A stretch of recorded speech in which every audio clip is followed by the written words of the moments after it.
If you enjoy the video and my content, please consider supporting my channel over on Patreon at patreon.com/kaatydidart. Thanks so much! Wahaha! Welcome back to Inktober 2018. Today I'm going to be illustrating for you day number 29, and today's theme is charm. And when I made this theme, I didn't have a clue what I was going to do, and when I came to this day, I did not have a clue as to what I was going to do. It's kind of a theme lately, isn't it? But the more I thought about the word charm, the more I thought about some kind of hypnosis or something of that vein. So that's what I decided to go for. So with keeping with the swamp theme, this character is like a forest nymph, and she is enchanting the viewer to come to her, and so she can do whatever she's going to do to them. Maybe she's going to eat them. Maybe she's just going to hold them prisoner.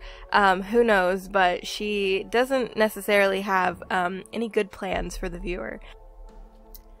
If you're interested in this lovely lady or any of my other Inktober pieces, pre-orders for this book and my acrylic pins, which are like enamel pins, but they're acrylic, and they're going to be about 1.25 inches tall, are going to be ending on October 30th, so that is tomorrow. So if you're interested in getting any of these, do not delay, because with pre-orders you get pre-order bonuses and you also get a discounted price.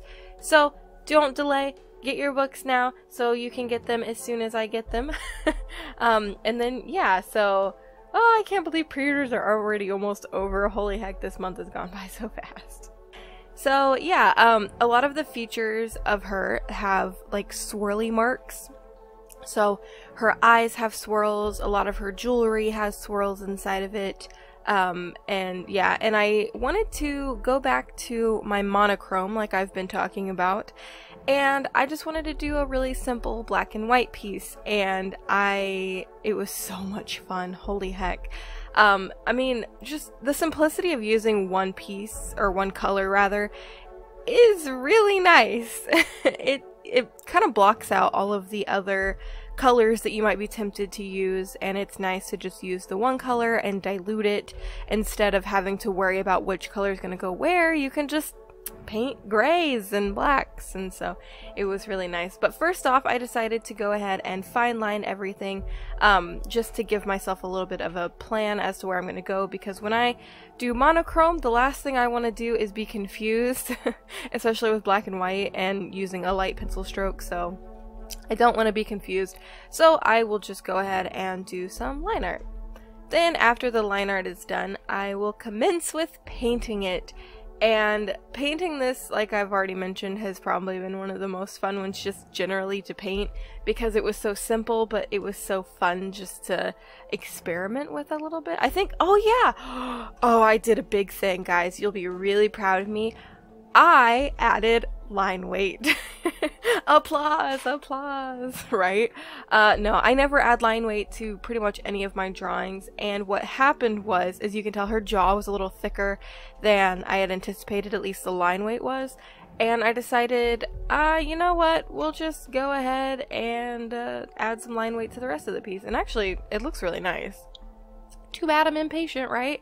What you didn't see, apparently I didn't record it, I'm actually kicking myself for that, but I painted the little hypnosis swirl behind her, just to make like a little illusion, and I actually am finishing it up now, but I guess apparently I forgot to hit the record button.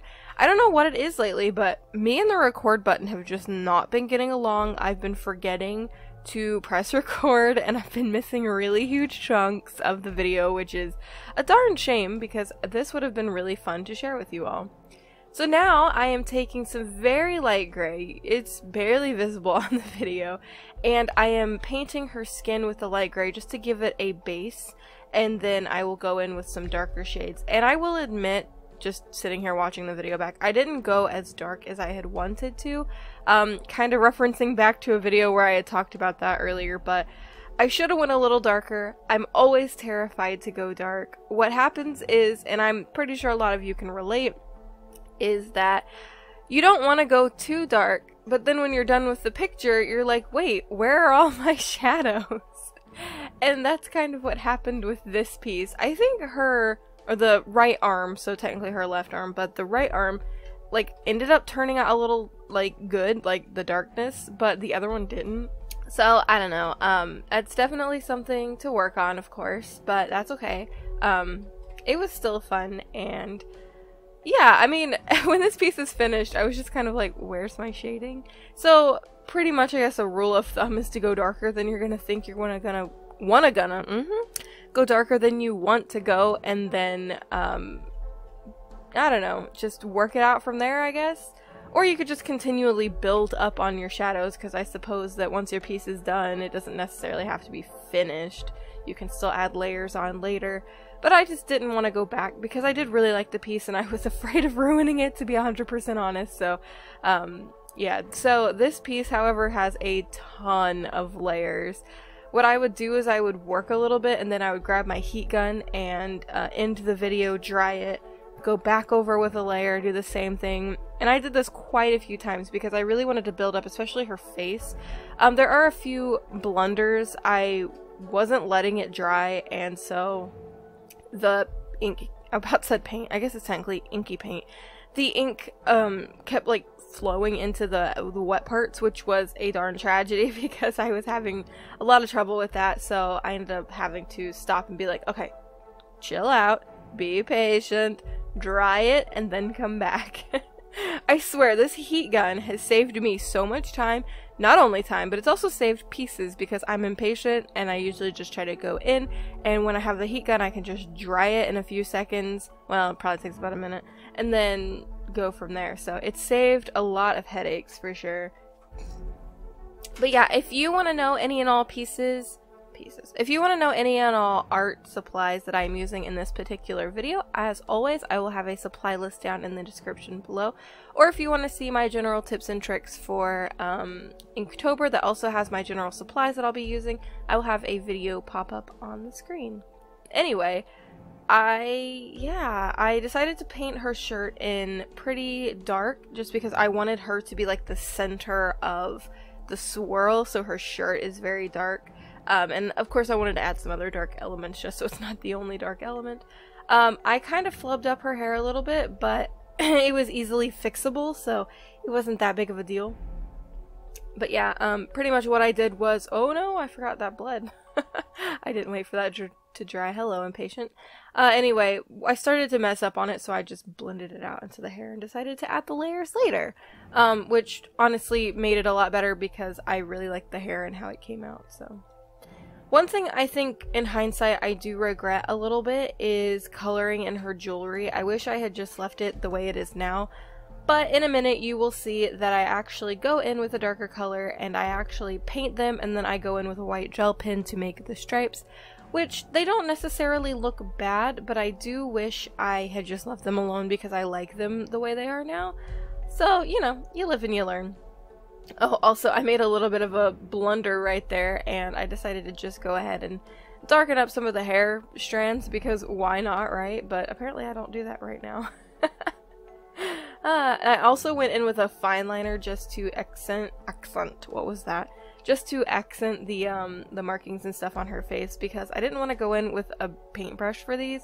I just felt like they were too delicate and they needed a finer touch, so I decided to just go in with a Tombow Fudenosuke pen just to make it a little easier on my whole life. But yeah, this piece was so fun to work on. It was kind of trippy to work on. Oh no, here we go, we're gonna ruin it now. It's not necessarily ruined because I still think they look cool. I just, in hindsight, I at least wish I had left some of the jewelry or whatever as white. I don't know. But as with every piece, it's a learning curve, it's a stepping stone. You're gonna learn things with every piece that you do, so that's okay. I mean, it's no biggie. Then I'm adding some final white gel pen details, which, speaking of which, this white gel pen is almost out and it's getting kind of scratchy, which is getting annoying. But anyway, we're almost to the final piece. We're gonna be looking at it in just a moment, and this piece was so fun. Like, oh, I love it so much. I feel like this Inktober has really been great for my improvement, and I'm just really ecstatic about that because honestly, it just feels like I've improved at least a little bit, and I don't know, it's just a really nice feeling. So anyway, I want to go ahead and thank all of you so incredibly much for being here, for sticking through so far 29 days of Inktober. You're a real trooper. Anyway, if you are new here and you are not a part of our cute squid pod, there is a subscribe button down below and there's a bell button next to that, and if you click the bell button you get notified on when I upload new videos. Also, if you aren't following me on my social media, I'm going to be posting pictures and stuff over there of my Inktober stuff, and then obviously after Inktober I'm just going to keep up with my socials, so if you want to follow me over there you certainly can do so. And yeah, here's a look at the final piece. Thank you guys so incredibly much for watching, and until next time my adorable squidlings, or tomorrow, toodaloo!